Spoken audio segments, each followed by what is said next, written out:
जय जय रामकृष्ण हरी. हापूस आंब्याच्या बागेमध्ये आपण आलेलो आहे. भांगलणीचं काम चालू आहे. हे आच्छादन काढलेलं आहे. पहा, तुम्ही पाहू शकता. याची भांगलण व्यवस्थित भांगलण करण्याचं काम चालू आहे.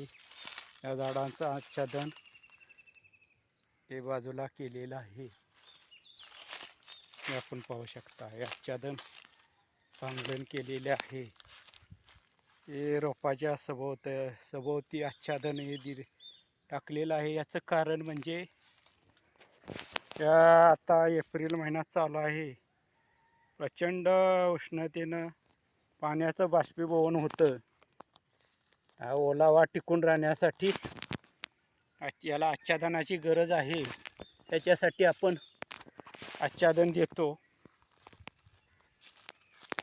आणि याच्या सभोवतालचं जे तण आहे ते बाजूला काढून टाकलेलं आहे.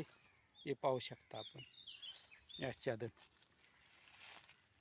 आणि आच्छादन त्याला आळी तयार केलेली आहे आणि झाडाच्या सभोवती आच्छादन आहे हे दिलेलं आहे.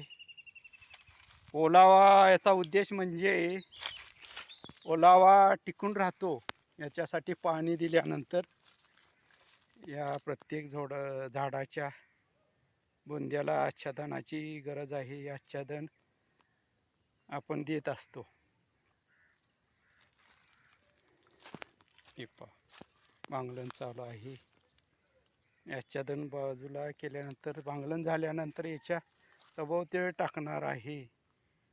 याचं खत म्हणून पालापाचोळ्याचं कंपोस्ट खत हेही तयार होईल.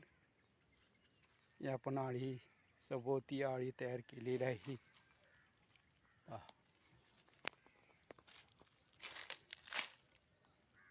ठीक आहे.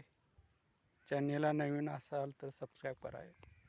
याबद्दलचे नवनवीन व्हिडिओ आपल्याला हापूस आंब्याच्या संदर्भातील पाहायला मिळतील. धन्यवाद.